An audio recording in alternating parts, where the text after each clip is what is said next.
Hi everybody, welcome back to episode 5. Can you believe we're on episode 5? I can't believe it. I know, it's gone really quickly. Thank you very much if you're still with us and enjoying, and thank you for all your messages each week.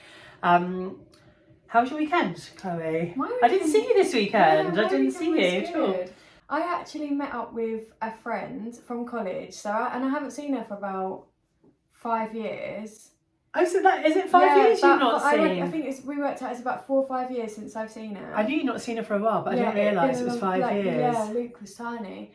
And yeah, we went out for dinner, and I just thought it was so cool how, like, even though we hadn't seen each other for a really long time, like how easy it can be. Yeah, you had a really good time, didn't you? Back in with people that you haven't seen for a while when you're really sort of on the same page as them. You know? I think that's really lovely. Yeah, you messaged me afterwards. She messaged me afterwards saying, "Oh, I had the nicest time." I didn't realise it had been 5 years. I reckon. Yeah, about 4 or 5 years. It's kind of like that thing they say, don't they? That what was it they say with good friends? You can go for years without seeing each other, and then when you do, and it's like, we should talk about friendship today. Yeah, that's what we should talk about. Like we saw each other yesterday. It was so easy, and yeah, we had loads to catch up on. And it so never feels like there's enough time when you haven't seen someone for a while. You end up talking. Oh, every single time. Yeah, every single time I get together with a friend for coffee or whatever, we always get to the end and go, "Oh my god, we need so much longer." But yeah, so let's talk about friendship though, because that's something actually when we asked you guys to tell us like what different things you want us to talk about, friendship came up, didn't it? Quite a few times actually, friendship came up. I think especially like about adult friendship and as you get older. So I mean, I don't know about you, for me, we've got our little age difference, but I just think I've learned so much about friendships as I've got older into my adulthood. Actually, for me as well, I would say since getting divorced, you know, like when you go through something big, you like that is where you really, really get to see who your friends are. They say that, don't they? Like if you go through like, you know, something like a grievance or whatever, that's where you kind of really get to see. Funny enough, that's kind of how we became quite close. I guess so, yeah. And I think I messaged you one day and said, like, "Are you okay?" Like I'd seen you, and you'd obviously you told me about what was going on, and it was like a stressful time, and you had a lot going on, and you were stressed. And I think I messaged you after our appointment saying, like, "Are you okay?" And that was kind of one of the first times we became like on a more chatty. But also because you were probably one of the first to kind of know that there was something going on, because as my hairdresser, I talked to you about that stuff. But that was a real time of kind of seeing who was really there. And I think with other friends I know where they've gone through big things like accidents or illness or, you know, like similar things, divorce obviously is a big one. I think those things really show like who comes through for you. And I think as an adult particularly, I think your friendships do change, and it's really interesting. I find, I don't know about you, and I think this is something that probably people want us to talk about, is I think a lot of people stay friends with people because they've known them for a long time. Yeah, and it's like a historical, They leave them and they slag them off, and they're just friends out of habit. But if maybe they met in adult life, would they actually get on so well? Would you want to meet up with that person? Especially in groups, I think, like you say, in groups. Oh my God, groups. Well, you know my feelings on groups. I personally do not go in for big groups of friends, because this is just my personal experience, and I'm pretty sure that most people, if they were honest, I think would agree. I find groups so political. Yeah. And I think that, you know, there's always someone that feels like they're being left out, or you want to do something and you only want to do it with those two people that you're closer to, but then you feel like you've got to invite the whole group, or that one's going to be offended. And it can be a real, like, they're a real minefield, groups. I've actually not had a friendship group since I was in school. Like I've got loads of friends and they're just single friends, and then I always go like, "You would like this friend and you would like this friend," and we connect. And then but I've never, not since I was in school, I haven't been in a group. But I think that's why. I think they are largely, they are bullshit. Or like then someone will do something, you know, we are all human. People will do something, I think often, that is not okay, is not cool. Nobody will call them out on it because they don't want to jeopardise their place within the group. I've seen that. Oh my God, I've seen that so many times. Especially when I first moved to Essex, we were kind of in this particular friendship group, and they were really lovely and they were really welcoming. But yeah, it was very much like, yeah, it was. No one wants to rock the boat. Yeah, no one wants to rock the boat. No one's got the balls to rock. Well, apart from someone like me, to rock the boat, or to be like, actually, you've done that. You've been a bit of an asshole. Most people will sit and keep quiet because they don't want to jeopardise their place but that is within the group, and that's just fake. That's a lot of people in general, though. Like, I think a lot of people don't want to hear their wrongs. They would rather be in a group of people that will validate them and pretend that everything's fine, and that hinders your growth. So I find that bizarre, but I think it is a lot of people are like that. I think actually that's interesting. You saying that about hindering growth. I think group environments generally will hinder your growth. Zone, aren't you? You're in your comfort zone. You also, if you think about it, entrepreneurs are single people, aren't they? It's them. Yeah. If you look at all the people that have, like the famous entrepreneurs, it is them. They are their business. It's very much a singular. Yeah, I think it does hinder growth, like full stop. And I don't think that being a part of a group, people aren't accountable. It allows you to not be accountable. Yeah. And that's something I know we both feel quite strongly about, because we're always trying to better ourselves, and learn and grow. And part of that, you have to be accountable to your shitty behaviour, because we all do it. My God, that was one of the things that I really learned a lot of with you. Like, seeing you, I thought, you just have this amazing ability to be accountable. Whereas, like, I think I don't know, when I was growing up, I was such a perfectionist, and in my mind it was like, you just cannot get things wrong, which meant if I maybe wasn't sure whether I was going to get it right, I wouldn't do it. I held myself back from doing you don't want to risk. Yeah. But then if you did something wrong, you probably would be uncomfortable to admit it. I wouldn't want to admit it because it's just too uncomfortable. Whereas I feel like I've learned from you, it's so easy to just go, actually, that didn't work in my favour, or maybe I need to, like, hold myself accountable, or, you know, apologise or whatever that is, because we're not perfect, and that is actually really realistic. I find that I think most people, the vast majority of people, I do not think are capable of saying sorry. Yeah. I think they are incapable of saying sorry. And it's so easy when you realise that. It's so easy. It's even stupid little things like, I don't know, is it tied up with like an ego thing? Like, even stupid shit like, you know, like when I pick my kids up from school, like there's a back gate at my kids' school, and it's a country lane, so the traffic is horrendous.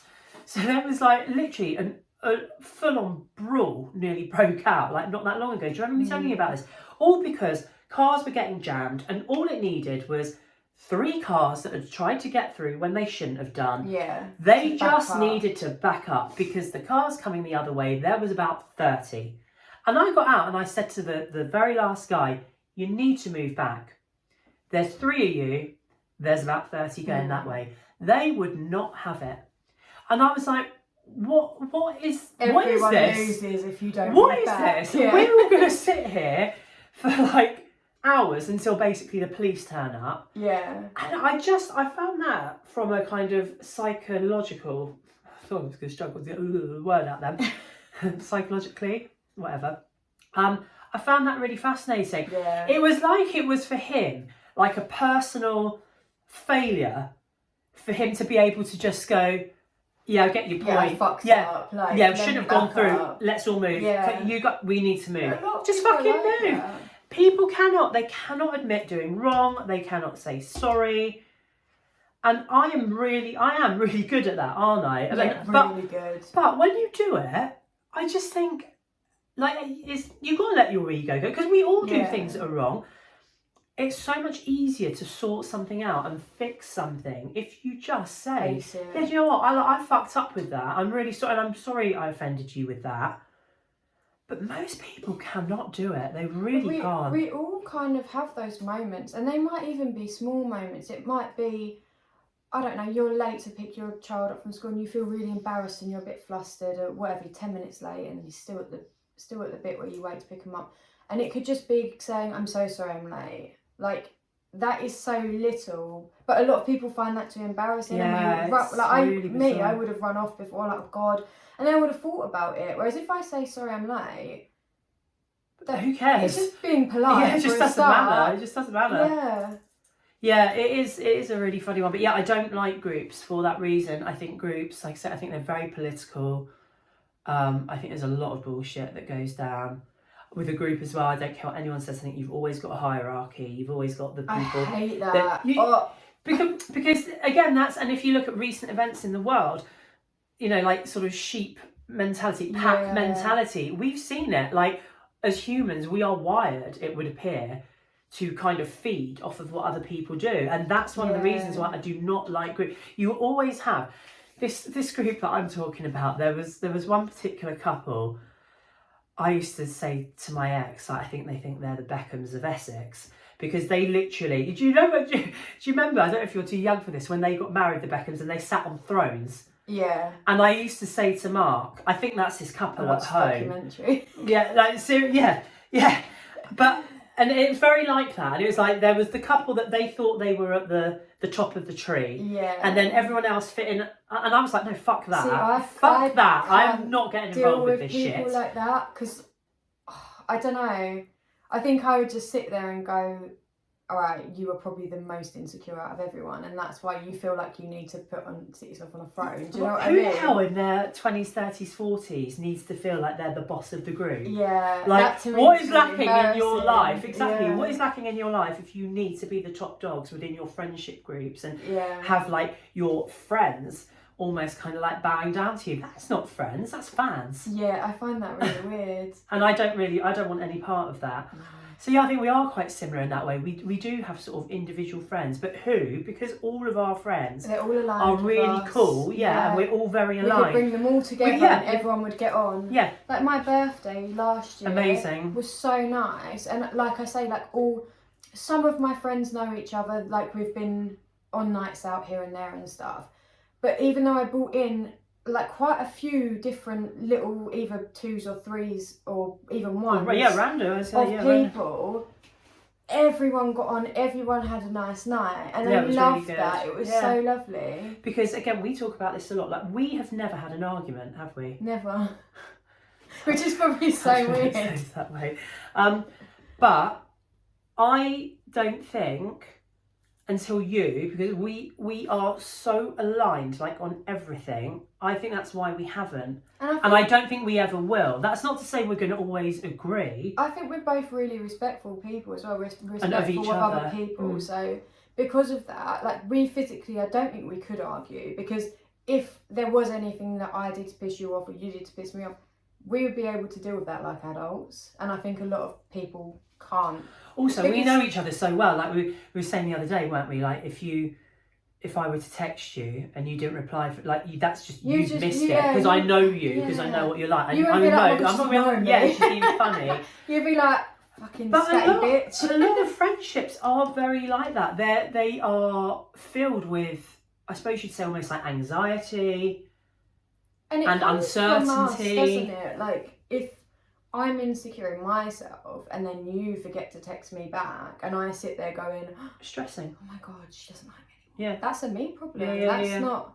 But then what I could then do, if I wasn't me, was then I could take that out on you. And you'd be like, why the fuck's she having a go at me? And that's the thing, it's usually, I think people don't, like we say, they're not accountable for their own behaviour. So if someone had anxiety and then took that out on the other person, they don't realise that actually I need to deal with my anxieties in order to not it's not the other person's. Yeah. Have you, so you're 28 now, I'm 44. Do you feel like as you've got older that friendships have changed, or do you feel this is not really working for me anymore? Because I obviously, for me, at my age, I've had a lot of those. You've had a lot of changes. Because I'm obviously that much older than you, so I'm just wondering, like, if it has started with you. Because for me, like I said, my divorce was a big one. Feeling really, I felt really disappointed by certain people that and I'm not sitting here saying, like, the world revolved around me. But you know, it is a big thing getting divorced, and just people that I would have thought maybe every now and then would have checked in. Yeah, just literally, it's not how hard are to you? show, like, check up on a friend and see how they are. Yeah. And if they're not gonna check up on you, especially in the biggest sort of milestones in your life, I think that does say a lot about a person. And when you're not having fun, it's all very well doing all the fun stuff, but when the serious shit, and I was very disappointed that I had a couple of friends that I would have maybe just expected a little bit more from, and I found that quite disappointing. But then I've had other things, nothing to do with the divorce. I've had a few friends. I mean, even of a couple recently where, I mean, I've actually completely cut people out of my life because I've just reached a point where I'm just like, the friendship, it's not healthy anymore. It's not making me happy. It's probably not making them happy either. I think if you're not aligned, it becomes more work than fun. If you've got to work on something, draining. Yeah, it is. Yeah, it's draining. It's like a mental drain. I have a bit of a thing, like a sort of a thing that sits in the back of my head with regards to friends, and it's really simple. I'm like, if I walk away from spending time with you, feeling drained and exhausted, and like you've actually really negatively affected my mood, I know that's not a good friendship. Yeah. Whereas, equally, if I leave feeling really lifted and joyful and happy and like life is great, that's a really healthy, like, nice place to be. Yeah, I don't have fallings out with people. Like, what I'm like. Yeah, you and me are quite different. I have in that had respect. falling outs with people, but it takes a lot. Like, if I've fallen out with you, you probably deserved it, because I'm so easygoing, and I am really good with Well, if I used to be really bad with confrontation as such, so I wasn't very good. If someone came to me with an issue, I wouldn't know how to deal with that. But when I do deal, and I'm obviously not like this anymore, this was a long time ago, but when I did deal with it, I was very fair. Right. Whereas I feel like some people I think I've had situations where they've just wanted to tell me what I did wrong, and for me to work back into that without accepting. It gets back to accountability. It's always a two-way street, right? Yeah. So what do you do? Like, if you say you've got a friend where you think this friendship is not one that I particularly want in my life anymore, like, have you had that? Do you? Because I am a confronter. Is that the word? Yeah. Like, I will say to somebody, I'm upset because of X, Y, and Z. 9 times out of 10 people cannot take hearing it. Yeah. And I kind of then do sort of make a decision about whether I want to. And I have, with some people, I've kind of just done the gradual drift, as I call it, which is obviously the most easy way to just gradually, slowly, bye-bye. Yeah, answer the phone a bit less, make arrangements, and you just do the gradual drift. But I have had ones where I've been like, you've hit it head on. Yeah, I'm upset about this, and this is not okay for me. And like, thank you for the times we've shared, but this is not something I'll be. Yeah. And that, I think, that is very unusual. That is very, very unusual. But I always think there's an issue. Like, if you're in a friendship with someone and you come with a problem, and you can't resolve it, you're not friends, are you? If you can't do that. There's an issue, and it's never going to be resolved. I feel like this is a good point to bring a story in. One of my oldest, and I would have said closest, and I think you'll realise in a minute who I'm talking about, dearest friends, who I used to mention a lot, right? Like, she really was a massive part of my life, and I loved her completely. And you only ever spoke highly of Never this said person, a bad word always. about. Never said a bad that word was one about thing her. that really shocked me about the situation, was I'd only ever heard good things about this person. I know, I loved her to bits, and we had known each other. She started out, she was a client of mine, and when I worked at a gym in Marlow, and we got on really well, became friends. And I always used to say, it was funny, I used to say that our friendship, actually, it was like we were boomerangs, because we would kind of, one of us would maybe say move, and we'd drift for a couple of years, and we'd sort of come back together. But the coming back together was always weird, coincident. Like, one night, I think I'd moved here, and she was in a pub where my parents were, and that prompted her to then text me. Do you know what I mean? Yeah. It was like, and I always said, like, we're meant to be, because we always. Anyway, she was getting married, which was lovely, and it was all very exciting. And I basically did not know a single person that was going to be at the wedding, because we were a standalone friendship. I'd never met any of her friends, despite us being friends for over 20 years. And I'm very confident. I'm okay on my own. However, I did think, it's a long day. It's a long day. I think the wedding was starting at 3. It was going to be a wild party. Like, I knew it would have been an amazing wedding. It's a long time to have to be confident and initiate conversation and keep yourself involved with people you don't know, right? So I said to her, and money was not an issue, because of course I understand for some people money might be an issue. Money was not an issue in this case. And I said to her, I really hate to ask, but would it be okay for me to bring a +1, just given the circumstances that I don't know anyone? And the long and short of it was that she basically said no. And when I made it kind of and I was quite shocked first off at that. When I kind of made it quite clear that if that was the case, then I probably wouldn't attend, because I actually thought I'm probably going to be quite uncomfortable at chunks of this day. And it kind of came back as like, okay, that's your choice. And I just, in that moment, just thought, I have considered you literally one of my closest friends.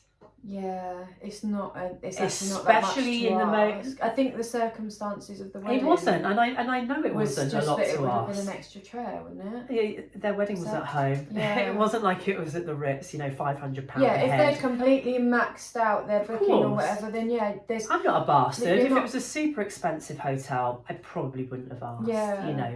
It was in their home. I don't think, and when I then, and again, this is one thing with me, with my friends, where I think I'm very reasonable. I will often think to myself, am I being reasonable? And I will ask other people to check. So I asked with quite a few friends, said, like, what do you think? And actually, what came back was, one of my friends was like, I went to a wedding of a girl that I work with who I've literally known for a year, and she gave me a +1.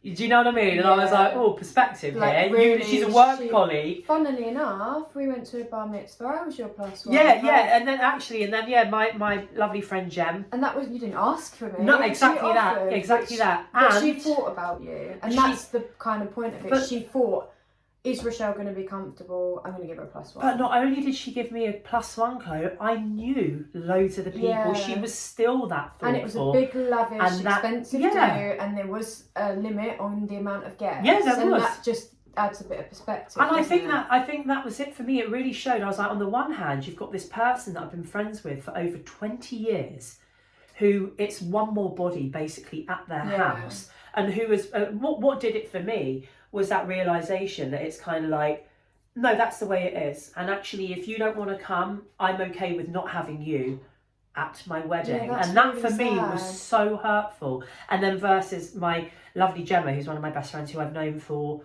probably about 8 years by comparison, who, like I say, I knew probably 60% of the people that were at her do. So I didn't need the +1 as such.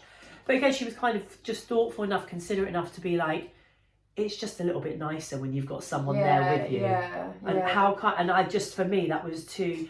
But when that played out for me, to know, to have that moment of like, you're actually okay with me missing one of the most important days of your life at the sake of just putting up an extra chair.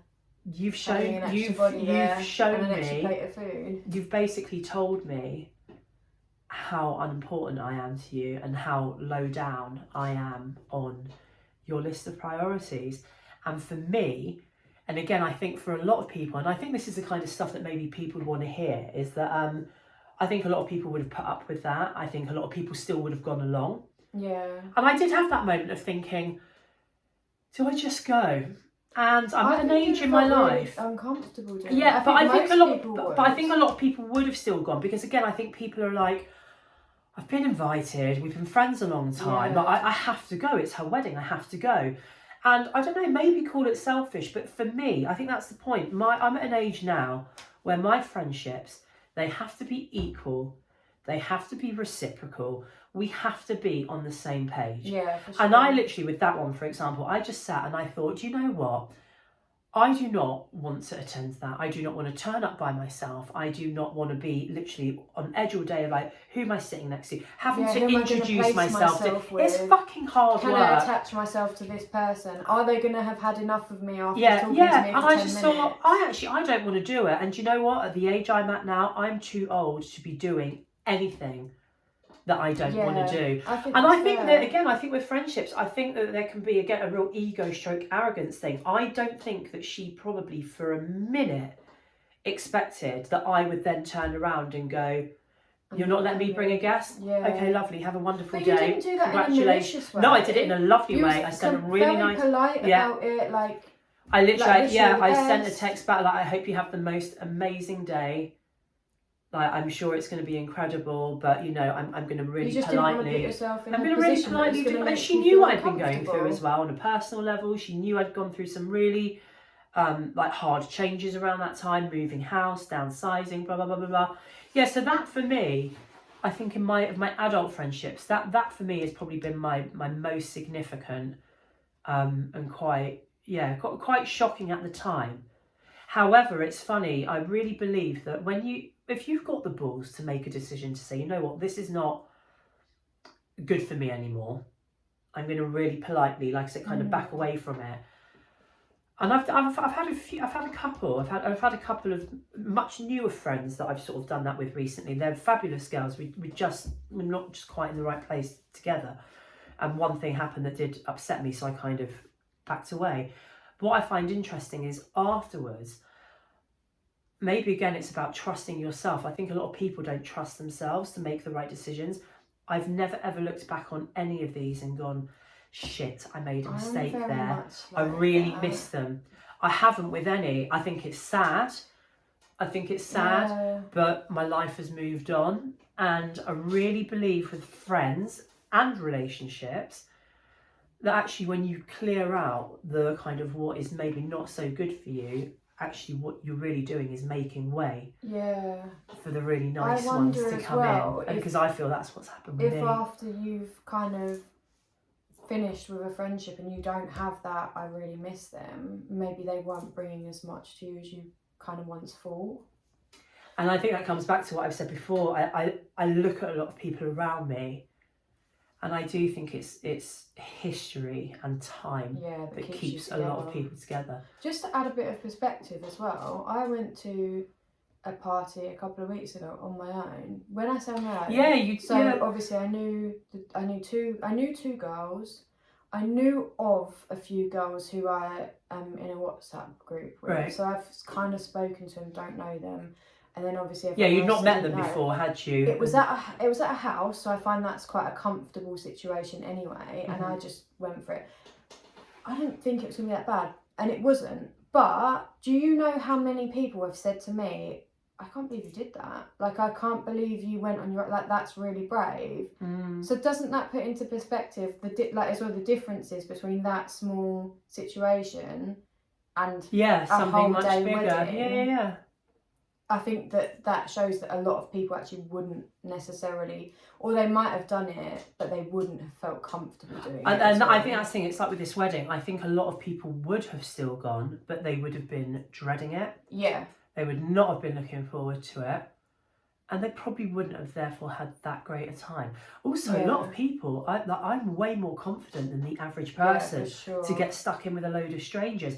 It's actually a really big thing to ask somebody. Yeah, it is. To ask someone to come to an event by themselves. I think it's a really big thing to ask somebody. Definitely. I don't think a lot of people would feel comfortable. I think very few people would feel comfortable doing that, actually.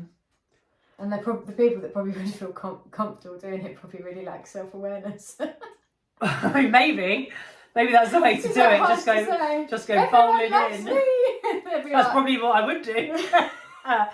But yeah, it is. I think a lot of people stay in situations because they don't want to be the one to, like you say, sort of rock the boat, or they don't want to be seen as the bad guy.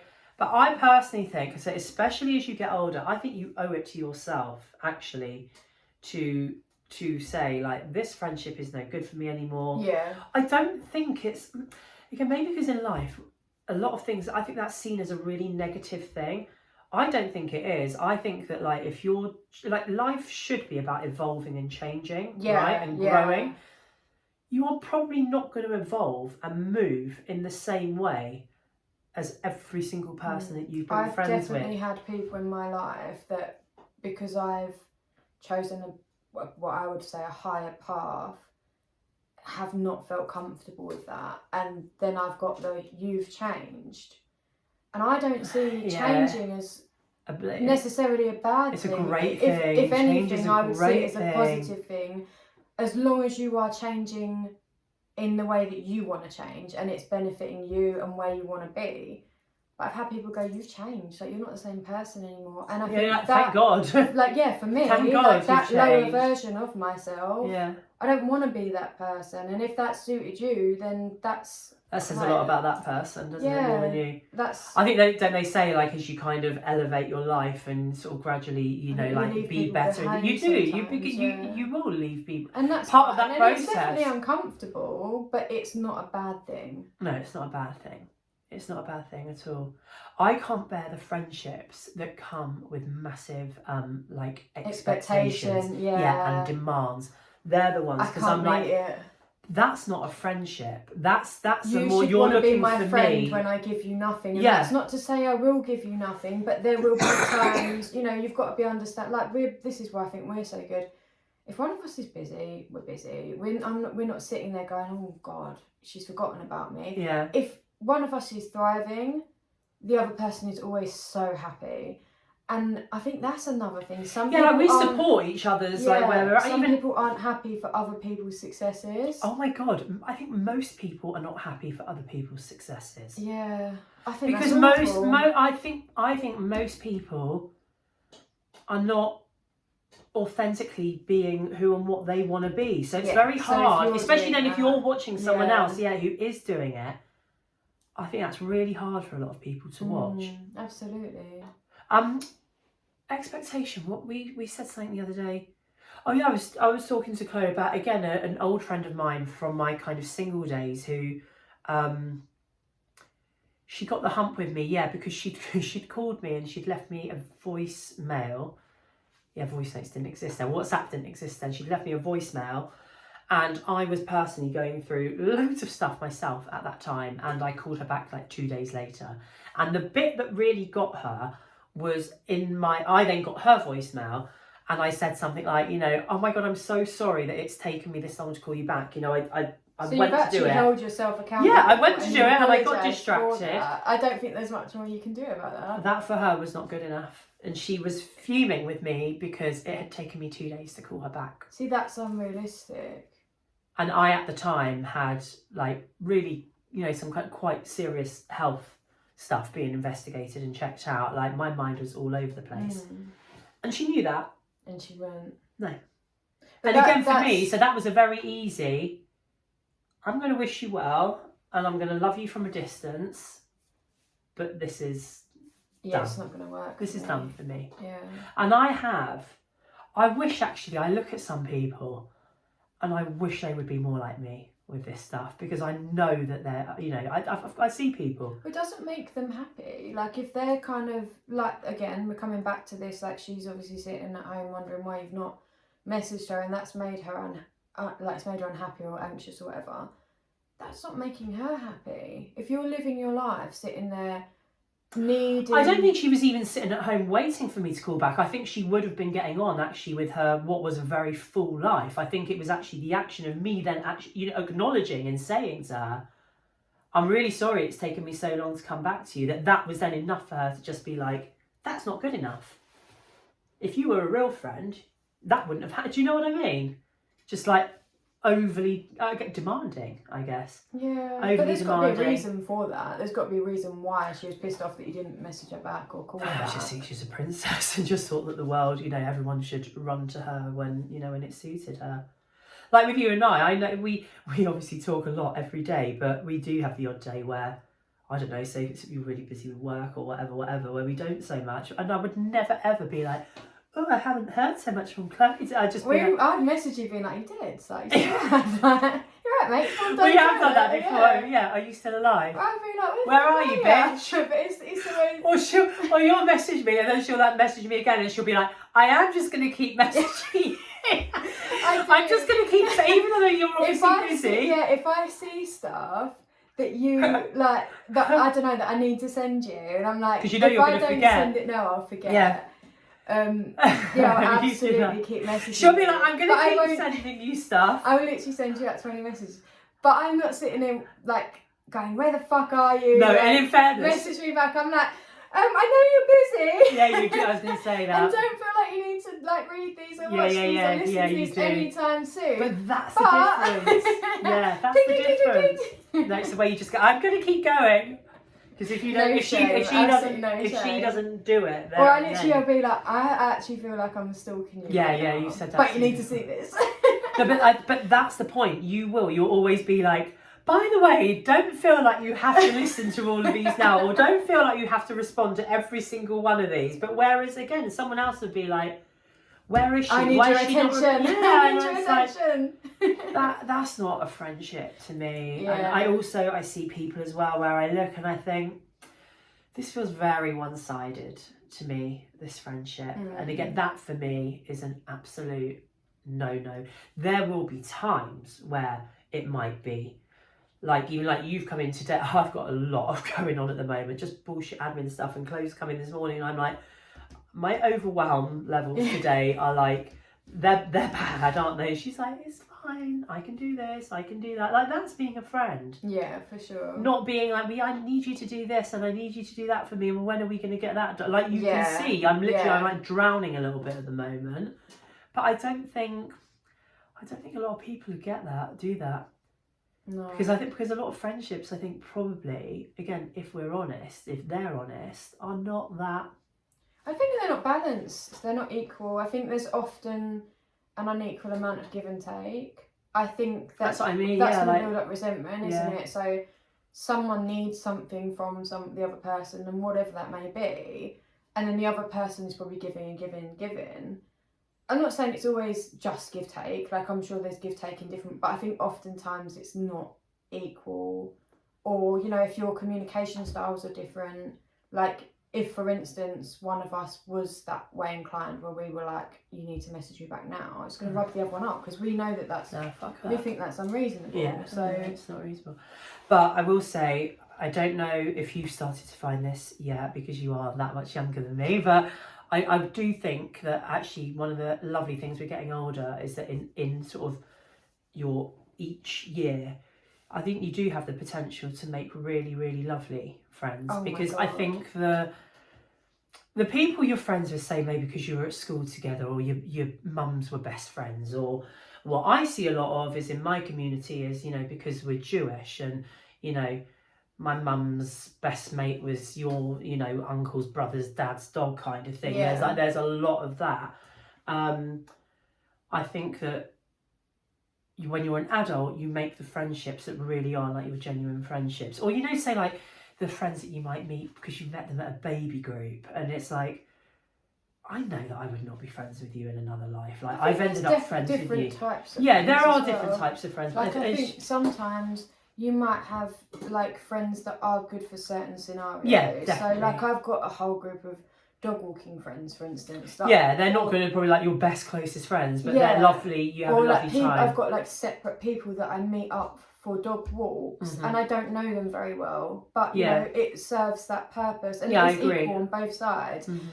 And then there are people who I've met actually from that dog walking group that are becoming really good friends, which is lovely. Or like all the friends that I kind of make in my adult life are really, really amazingly well aligned friends. They're great people, and I don't think I would ever fall out with them because of that. That's what I mean, because I think when you're older, I think you know who you are, what you appreciate in somebody, what kind of friend you are, what kind of friend you want someone to be. I'm also someone who's going to make sure that my friendships are balanced, and I know they are too. So I know that they won't ever feel shitty and not going to come to me going like, this has made me feel upset. Mm. Because we're all respectable people. We all respect each other. Yeah, we yeah, love each other respect is a equally. big thing. We're very fair, so it's not. I'm not going to get you to come to me every time. Like we meet somewhere that works for both of us, or we go somewhere that we both want to go to, and there's not that kind of thing of I really don't want to go here, or and we'd say it like you'd communicate that. Yeah, yeah. I think we do the friendship thing quite well, but again, I think we're a bit unusual. Yeah. I think we are a bit unusual. Yeah, I think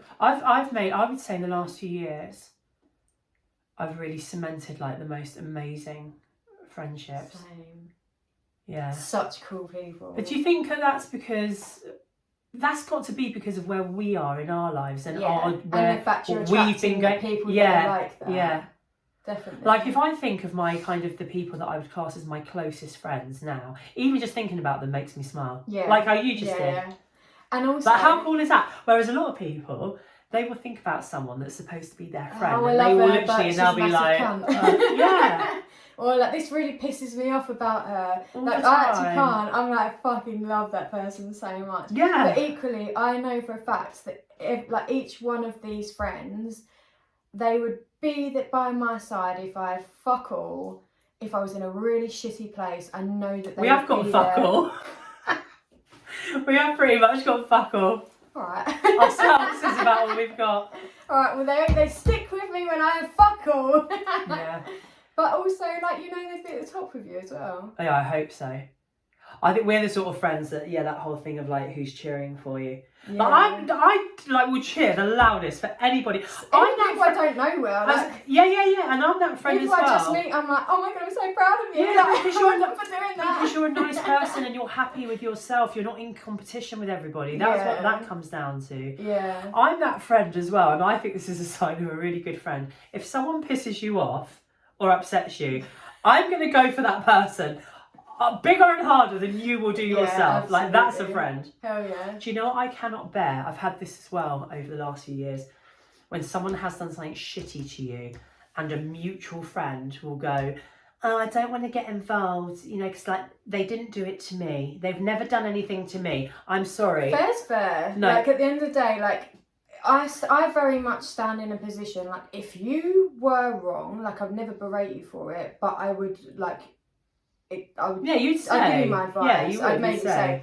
But for me, fair is fair, and if someone's fucked you over, it doesn't matter who they are. Like, if someone fucks you over, like having it. yeah, I'm done with that person. I don't care how well I got on. If I know that what they have done is wrong, and I've had that, I have been wronged. But we're both fair, so it's always exactly. Be that case. But I have been wronged, and I've had the friend go, but she didn't do it to me. No, I'm sorry, that is shitty. No, that is shitty. Because when it comes to that's a simple right and wrong. If you fuck someone over, you fuck them over. I don't care how nice I thought you were. Then I would then question that person's morals. Like if you don't see that as wrong and that doesn't not aligned. upset you, then I don't think your morals lie where mine are, which is an issue for me. Yeah, if you think that's okay, we're in different places. Yeah, for sure. I Absolutely. agree. Anyway, yeah, friendship. I think friendship. Quite a few people. So I hope that you guys have taken something kind of useful out of that. I think a lot of people will identify with a lot of what we've said there. Definitely. So, wait, before we go, I've got a little box of motivational shit. And we're going to do a motivational quote, and you can choose one. It's quite a lot, actually. Oh, this is like a magic trick. Okay, and you've got to Shall I read it out? Yeah. Don't give up. You still have a lot of motherfuckers to prove wrong. True. I fucking need some sunnies. True. I like that. Don't give up. You still have a lot of motherfuckers to prove wrong. So go out and prove those motherfuckers wrong. Hell yeah. Next time we're going to do confidence. Yeah. Yeah, we were going to talk about confidence when we did a little poll the other day. A lot of you wanted us to talk about confidence. So yeah, that will be next week. So have a great week and we will see you then. Take care. Bye.